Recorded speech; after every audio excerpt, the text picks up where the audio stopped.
muito tempo, existia uma pequena vila em que os moradores não usavam moeda nem papel para comprar suas coisas. Usavam conchas.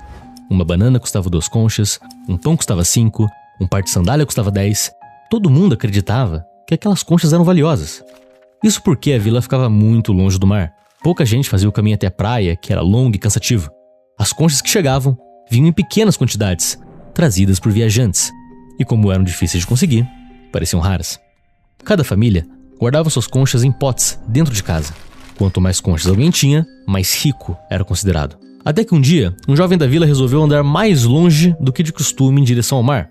Caminhou por horas e horas, quando finalmente chegou à praia e encontrou um trecho completamente coberto pelas mesmas conchas usadas como dinheiro na vila. Ele ficou surpreso, pegou algumas e voltou para casa. No dia seguinte, foi ao mercado, comprou comida usando aquelas conchas. E funcionou. Então todos os dias ele ia até a praia, pegava mais conchas e voltava para a vila. Comprava roupas, ferramentas e comida para a semana inteira. As pessoas da vila cochichavam que ele havia ficado rico. Mas com o passar dos dias, começou a acontecer algo estranho. Havia conchas demais circulando pela vila. Os vendedores percebiam que as prateleiras esvaziavam muito rápido. O pão acabava cedo, as frutas sumiam. Então eles pensaram, se tem concha sobrando, eu vou cobrar mais caro. Então o que antes custava 2 conchas, passou a custar 10, depois 20, depois 50. As pessoas ficaram confusas. Olhavam para os seus potes cheios em casa e não entendiam. Tinham mais conchas do que nunca, mas não conseguiam comprar quase nada. Até que um dia um vendedor disse, essas conchas já não valem nada, tem muitas por aí. No dia seguinte, outro vendedor falou o mesmo. Logo, ninguém mais aceitava conchas como pagamento. As conchas continuavam existindo, mas aquilo que chamavam de dinheiro tinha acabado. E a vila aprendeu uma lição simples. O dinheiro não era concha. O dinheiro era a confiança que os moradores colocaram nela. A confiança de que se eu te entregar uma concha hoje, você vai aceitar porque acredita que amanhã alguém também aceitará. E aquela pequena vila acabou aprendendo algo que a humanidade vem repetindo há milhares de anos. O dinheiro só existe enquanto as pessoas acreditam nele. Quando a confiança acaba, ele vira apenas um objeto comum. E quando você entende isso, percebe outra coisa. Se o dinheiro é só um acordo entre pessoas, ele pode ser praticamente qualquer coisa. Basta todo mundo aceitar. Na Roma Antiga, soldados recebiam parte do pagamento em sal, algo tão valioso na época que deu origem à palavra salário. No Império Azteca, grãos de cacau funcionavam como dinheiro. No Japão feudal, sacos de arroz eram usados para pagar samurais e trabalhadores. Na Mesopotâmia, a cevada servia como pagamento. Na China antiga, facas de bronze circulavam como moeda. O dinheiro sempre mudou de forma. Mas a verdade é que você provavelmente nem sabe o que é dinheiro. O real brasileiro, o dinheiro que você usa no dia a dia, é mais novo do que o Justin Bieber. E mesmo assim, a gente age como se fosse algo sólido, eterno e seguro. A gente cresce achando que ele sempre existiu e que sempre vai existir. Você trabalha por dinheiro todos os dias, mas provavelmente nunca te ensinaram o que ele realmente é. E quando você entende como ele funciona e quem define as regras do jogo, sua forma de enxergar o dinheiro muda pra sempre. Você aceita trocar esse delicioso coco pela sua camiseta? Não aceito, mano. Você trocaria o seu óculos por esse saco de pão? Cara, esses 3 pães aí não. Você aceita trocar essa Coca-Cola pelo seu Apple Watch? Não. Se não fosse o dinheiro, qual outro item você trocaria sua camiseta? Por uma camiseta equivalente que eu gostasse também, a gente poderia fazer essa troca. Eu tô precisando muito de uma poltrona. Acho que seria uma troca, talvez não justa, mas é o que eu tô precisando. Um anão mexicano. Então, é por isso que o dinheiro foi criado, porque antes as pessoas elas precisavam ficar trocando produtos por outros produtos. Isso era tão comum antigamente que os soldados eles recebiam parte do salário deles em sal. E é daí que vem a palavra salário. Só que acabou ficando muito limitado, porque pensa assim, você não quer esse coco. Eu teria que achar uma pessoa que quer esse coco, trocar esse coco por uma camiseta, por exemplo, e aí eu pego essa camiseta e troco essa camiseta contigo. E é por conta disso que o escambo começou a se tornar limitado e eles começaram a buscar uma outra ferramenta para conseguir substituir ele. Quando o escambo começou a dar errado, as pessoas precisavam de algo mais prático.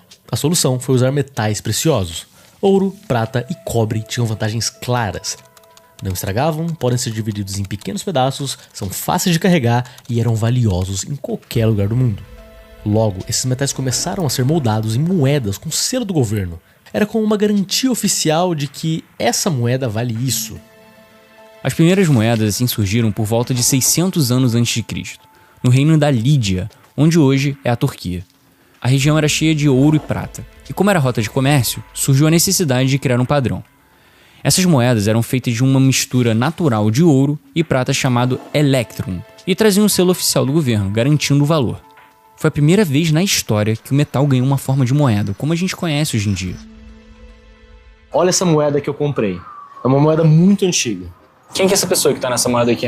O imperador que tá nessa moeda aí é o Valentiniano I. Ele foi imperador de Roma do ano 364 a 365 depois de Cristo, que foi o reinado dele. E do outro lado tem uma outra imagem aqui, eu não sei se dá dando pra ver aí, mas tem uma outra imagem aqui. Provavelmente é um cara do campo, um trabalhador, uma representação do povo, de fato, mas está escrito Securitas Republicas, que quer dizer segurança e república, né? Olha que interessante, você consegue ver que aqui parece que tá lixado, parece que alguém lixou essa moeda. Parece que ela não tá nem redonda. É que essa moeda, ela era muito maior, muito mesmo. O que acontecia era, se essa moeda era minha, por exemplo, isso aqui era feito de ouro e de prata, que eram materiais que tinham um certo valor. As pessoas raspavam e passavam para a próxima pessoa. Então a moeda ia diminuindo de tamanho. É tipo uma inflação. É, como se fosse a inflação daqueles tempos, né? Ao invés de eles imprimirem moeda nova, eles usavam uma moeda física e a partir da moeda física eles tiravam um pouquinho do pedaço dela e iam criando mais valor vendendo a prata e o ouro. É. E adivinha quem que foi a pessoa que solucionou esse problema? Você tem ideia? Não. Isaac Newton, o cientista. Como que ele fez isso? Muitas pessoas só conhecem o lado científico dele, mas ele também foi diretor da Casa da Moeda da Inglaterra. E tinha esse problema lá, né? Porque as pessoas raspavam a moeda depois de certo tempo estava pequenininho e não valia mais nada. Então ele criou uma solução que a gente usa até hoje, que são aquelas ranhuras que tem na moeda, sabe? Que tem em volta. Aqueles tracinhos. Aqueles tracinhos. Ele criou isso porque se não tivesse mais as ranhuras, quer dizer que rasparam. Então perdeu o valor. Entendi, aquela moeda já não valeria mais. Já não valeria mais. Aí depois de muito, muito tempo, eles substituíram, não era mais usado ouro e nem prata, começou a ser só uma moeda com outros materiais, mas foi uma solução que ele que criou. Mas uma pergunta super interessante sobre isso. Se até o ouro e a prata perderam valor, perderam espaço, as pessoas pararam de acreditar no ouro e na prata, por que elas começaram a confiar num pedaço de papel? A resposta está nos ourives da Idade Média, que guardavam ouros em cofres e entregavam recibos em papel. A população percebeu que era muito mais fácil trocar esses recibos do que carregar barras pesadas, e eles passaram a circular como se fossem próprio ouro. Os governos perceberam a jogada e criaram as moedas nacionais. Decretaram que só o papel emitido por eles tinha valor, e que os impostos só poderiam ser pagos com ele. Assim nasceu o dinheiro fiduciário, notas que não representam metais preciosos, mas apenas a confiança no Estado. O mais impressionante é que esse novo sistema não só funcionou, como deu ainda mais poder aos governantes. Se antes o limite era a quantidade de ouro que existia, agora bastava imprimir papel moeda. E de repente a riqueza deixou de ser o que você tinha guardado no cofre, e passou a ser aquilo que estava escrito em uma nota. Com dinheiro em papel circulando, surgiu a necessidade de instituições que organizassem tudo isso. Foi aí que nasceu os bancos modernos. No começo, eles só guardavam ouro em notas dos clientes, mas logo perceberam uma oportunidade: emprestar parte desse dinheiro parado e cobrar juros. E foi aí que aconteceu a virada. Porque quando um banco empresta, ele não precisa ter todo o dinheiro guardado. Ele empresta mais do que realmente possui. Isso cria uma espécie de dinheiro invisível, que existe apenas como número nos registros. E funciona mais ou menos assim. Imagina que o João depositou R$100 no banco Resenha. Por lei, o banco não precisa guardar os 100. Ele guarda só 10 e empresta os outros 90. Esses 90 vão parar com Maria, que gasta o dinheiro no mercado. O dono do mercado deposita esses 90 no banco. Agora o banco guarda 9 e empresta 81. Esses 81 vão parar com Pedro, que paga o aluguel. O dono do imóvel, então, deposita os 81 no banco. O banco guarda 8 e empresta 73. E esse processo continua de novo e de novo. No fim das contas, os R$100 que o João colocou no banco Resenha viraram R$1.000 circulando na economia. Mas aqui que está o detalhe. Desses 1.000, apenas 100 são de verdade. Os outros 900 são dinheiro invisível, criado pelo sistema bancário. É o famoso dinheiro que existe na tela do aplicativo, mas não existe em espécie. Esse dinheiro invisível não é um erro do sistema. Ele tem um nome: crédito. O crédito foi a invenção que impulsionou a humanidade para o século moderno. Com ele, impérios cresceram, guerras foram financiadas e revoluções tecnológicas aconteceram. Pensa só, sem crédito não teria existido a Revolução Industrial, porque Quem iria construir as fábricas inteiras apenas com dinheiro guardado debaixo do colchão? Foi o crédito que permitiu financiar máquinas, navios, ferrovias e, mais tarde, aviões e computadores. O crédito é como se fosse uma aposta no futuro. Você ainda não tem o dinheiro, mas acredita que vai ter, e o banco vai te emprestar confiando nisso. E essa aposta mudou a história. Governos também vivem de crédito. Quando não conseguem pagar saúde, educação, obras ou salários só com os impostos, eles pegam dinheiro emprestado. Isso se chama dívida pública. Na prática, os governos emitem títulos, que são promessas de pagamento no futuro, que são compradas por bancos, empresas e até mesmo outros países. E o tamanho disso é assustador. A dívida pública global atingiu um recorde histórico de 102 trilhões de dólares em 2024, segundo a ONU. Isso significa que os governos do mundo inteiro devem quase o equivalente a tudo que o planeta produz em um ano inteiro. E tem mais. Hoje existe muito mais dinheiro circulando na economia do que notas e moedas de verdade. Grande parte desse dinheiro é apenas digital, criado pelo sistema bancário. Números em tela, não papel no bolso. E o crédito é o que sustenta o mundo moderno. Mas quanto mais ele cresce, maior o risco do colapso. Pensa o seguinte, foi o crédito em excesso que explodiu a crise de 1929. E de novo depois, em 2008, com a bolha imobiliária. E quando esse sistema entra em crise, quem paga a conta não são os bancos nem os governos. É a população. É o valor do nosso dinheiro que se evapora.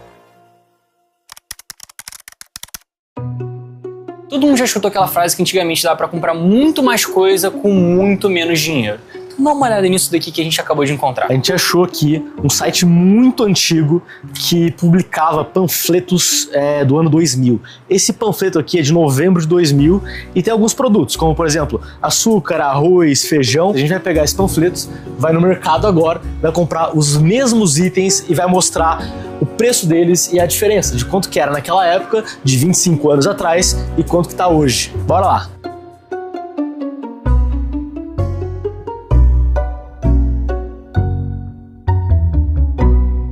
Essa compra toda aqui deu R$ 157,86. E se você fosse comprar exatamente as mesmas coisas, você ia pagar R$ 22,74 em novembro de 2000. Os mesmos produtos, mas o preço 7 vezes maior. Hoje, com esse dinheiro, você não consegue comprar nenhum azeite. Essa diferença tem um nome: inflação. Muita gente acha que inflação é quando existe um aumento dos preços, mas na verdade isso é só uma consequência do real motivo que gerou a inflação, que é a impressão monetária. Se eu fosse governante do Brasil, eu já ia resolver a economia, ia mandar a fábrica de dinheiro fazer mais dinheiro. Muita gente realmente pensa assim. Mas se realmente fosse verdade, o Zimbábue seria o país mais rico do mundo. Só que aconteceu o contrário. Nos anos 2000, o governo de lá começou a imprimir muito dinheiro sem parar para pagar dívida, aumentar os salários, e o resultado foi uma hiperinflação. Os preços eles subiam várias vezes no mesmo dia. Chegaram a emitir notas de 10, 50 e até de 100 trilhões de dólares do Zimbábue. Quanto mais notas existem circulando, menos cada uma delas vale. É como dividir a mesma pizza do mesmo tamanho, só que em fatias menores. A gente tem uma percepção muitas vezes que vai dar para mais pessoas, mas o tamanho é o mesmo. E é por isso que países que tentaram resolver os problemas só imprimindo mais dinheiro acabaram criando problemas muito maiores. Salários que não compram praticamente nada, economias destruídas e uma população inteira perdendo a confiança no próprio dinheiro. Na Alemanha, depois da Primeira Guerra Mundial, o governo tentou imprimir mais dinheiro para conseguir pagar as dívidas dessa guerra. E o resultado foi tão absurdo que as pessoas iam no mercado com um bolo de dinheiro e não voltavam com praticamente nenhum alimento. E a mesma coisa aconteceu no Brasil ali nos anos 80 e 90. A pessoa, assim que ela recebia o salário dela, ela já corria pro mercado para comprar as coisas, porque se ela demorasse mais um dia ou às vezes mais uma semana para comprar os alimentos, eles já estariam com um preço muito mais caro. Então, quando você está num cenário de inflação extrema, como era a década de 80 e 90 aqui no Brasil, você precisava gastar o dinheiro o mais rápido possível, porque ele já não valeria nada no momento que você fosse comprar um alimento. Mas se o dinheiro é só uma ilusão coletiva, por que algumas ilusões valem mais do que outras? A resposta está em dois fatores: confiança e poder. E talvez nenhum exemplo seja mais claro do que o dólar. O dinheiro americano não é apenas papel, é a forma de poder que os Estados Unidos mostram ao mundo. Por trás de cada nota verde está a maior economia do planeta, mas também o maior exército. Porta-aviões, bases militares, armas nucleares, tudo isso sustenta a confiança no dólar. E é justamente essa mistura de poder e confiança que faz o dólar ser único. É por isso que em qualquer crise, investidores correm para o dólar. Não é porque o papel seja especial, mas porque representa poder político e militar. Você percebeu que o real valor do dinheiro não está no papel, nem no metal, nem no número que aparece na tela do seu banco, do seu celular? O que dá valor a ele é apenas uma coisa: a confiança. Confiança de que aquela nota vai ser aceita amanhã. Confiança de que o país que emitiu aquele dinheiro vai continuar de pé. Confiança de que todo mundo, ao redor do mundo inteiro, também acredita naquela mesma história. E é por isso que o dólar reina. Ele não é forte porque é verde ou bonito, ele é forte porque o planeta inteiro confia nele. No fim, o verdadeiro valor do dinheiro é a confiança. E quando ela some, o dinheiro some junto. Mas existe uma outra ilusão ainda mais perigosa, a que acontece dentro da nossa cabeça. Porque pensa comigo, o dinheiro não mexe só com países, bancos e governos. Ele mexe com desejos, medos, status e até mesmo com a forma como a gente mede a nossa própria vida. É como se, além de um sistema coletivo, o dinheiro também tivesse virado também um culto individual dentro da mente de cada um de nós. Pense bem, todos os dias, bilhões de pessoas acordam e entregam seu tempo e sua energia em troca de números que aparecem numa tela. Elas não comem esses números, não vestem esses números, mas acreditam que eles serão aceitos por qualquer pessoa, em qualquer lugar do mundo. Isso não é tão diferente de uma fé. Os bancos funcionam como templos modernos, os banqueiros como sacerdotes que administram confiança coletiva, e os dogmas são claros: crédito, juros, inflação. Palavras que poucos entendem, mas que todos aceitam como verdade. Talvez essa seja a maior prova de que dinheiro é a religião do nosso tempo. Invisível, sustentado pela fé coletiva, capaz de erguer impérios, provocar guerras e controlar a vida de todos nós. E como toda religião, também pode ser questionada. Porque se o dinheiro é uma crença, quem souber manipular essa crença tem nas suas mãos o verdadeiro poder. E alguns aprenderam a jogar o jogo do dinheiro. A história está cheia de exemplos, famílias, impérios e empresários que usaram as mudanças do sistema a seu favor enquanto a maioria ficava para trás. E se você pretende aprender a criar riqueza, precisa entender que o dinheiro sempre se move em ciclo. Primeiro vem a fase da expansão. Os bancos liberam crédito, o dinheiro fica fácil, todo mundo compra casa, carro, viaja, consome. Aí depois chega o excesso. As pessoas e empresas ficam emocionadas e começam a se endividar cada vez mais. Os preços sobem sem parar e tudo parece inflacionado. Aí vem a crise, o sistema estoura. Bancos quebram, empresas falem, governos correm para imprimir dinheiro e segurar o caos. E por fim, a recuperação. Os preços despencam, ativos ficam baratos e novas regras entram em jogo. E é aqui, nessa fase, que você fica rico. Porque enquanto a maioria ainda está com medo, vendendo tudo ou tentando se reerguer da crise, quem tem visão compra barato. Até que tudo começa de novo. E quem entende esse movimento enriquece.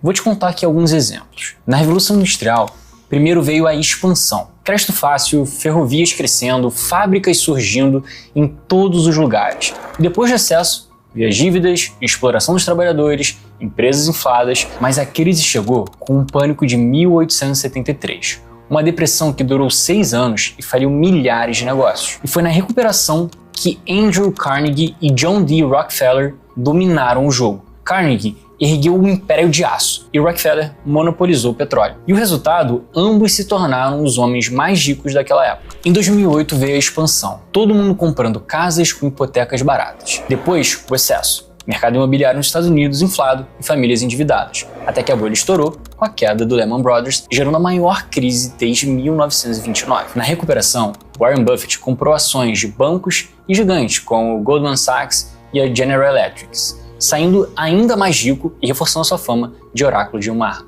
A história mostra o mesmo padrão repetido: expansão, excesso, crise e recuperação. E deixa eu te perguntar, você sabe me dizer exatamente em qual parte desse ciclo a gente está vivendo agora? Muita gente sente que algo mudou, mas não consegue explicar direito. Então, deixa eu te mostrar de um jeito simples, porque pode ser que depois de tudo isso, tudo faça mais sentido para você. Nos anos 2010 veio a expansão, o crédito barato e juros baixos alimentaram o consumo, enquanto as grandes empresas de tecnologia cresciam sem parar. Depois o excesso, startups recebendo milhões em investimentos sem dar nenhum lucro, empresas cheias de dívidas. Mas a crise chegou em 2020, quando o mundo inteiro fechou as portas. Shoppings, restaurantes, escritórios, tudo parou. Milhões perderam empregos e negócios tradicionais quebraram. E foi na recuperação que as regras do jogo mudaram. De repente, comprar online deixou de ser uma opção e virou necessidade. Plataformas digitais, e-commerces, aplicativos de entrega e o trabalho remoto explodiram. Hoje, a recuperação ainda está em andamento, mas já aponta para o futuro. Inteligências artificiais, automação e tecnologia estão tomando o espaço do que antes eram das fábricas e até das lojas. A riqueza de amanhã não vai nascer de tijolos e concretos, mas de dados, algoritmos e inovação. E você consegue perceber que as regras de como ganhar dinheiro mudaram de 2020 para cá? O que antes dependia das lojas, escritórios e presença física, agora se concentra no digital, na internet e na tecnologia. Isso não é só uma mudança de cenário, tá? É uma janela de oportunidade para que você possa enriquecer. Por séculos, o dinheiro esteve sob o controle de nações e bancos. Foram eles que decidiram quanto emitir, como circular e quem teria acesso. E quando o governo errava, era a população que pagava a conta. Muitos brasileiros sentiram isso na pele em 1990, no governo Collor. Nós haveremos de vencer a inflação, que sem dúvida é o maior inimigo que nós temos. De um dia por outro, as contas correntes e as poupanças foram bloqueadas. O povo só podia sacar pequenas quantias por mês. Autorizados os saques apenas até 50 mil cruzados. O resto fica depositado no Banco Central e só pode ser retirado 18 meses depois. Só pode retirar 50? 50 mil cruzados. Acho que te dei uma má notícia. Milhões de pessoas perderam suas economias da noite pro dia. Famílias que guardaram dinheiro durante anos ficaram sem nada. O plano confiscou o único dinheiro que eu tenho. Esta mulher, a Kátia, está grávida e juntou dinheiro para pagar o hospital e o médico. Como é que você vai fazer agora? Agora eu não sei, porque ele me pediu para preencher um requerimento. Eu me sinto roubada, difamada, vilipendiada, violentada, estuprada, tudo que você quiser. Foi um trauma coletivo que hoje é lembrado como um dos maiores golpes contra o cidadão comum. Mas diante desse passado, surgiu algo novo: as criptomoedas. Durante séculos, o dinheiro sempre teve um dono maior. Reis controlavam ouro, governos imprimiam papel, bancos decidiam quem podia ou não movimentar seu próprio patrimônio. E quando algo dava errado, como em crises ou conflitos, quem pagava a conta quase sempre era a população. Nesse governo só existe uma vontade política, que é a vontade do presidente. Em 2008, o mundo viveu uma das maiores crises financeiras da história.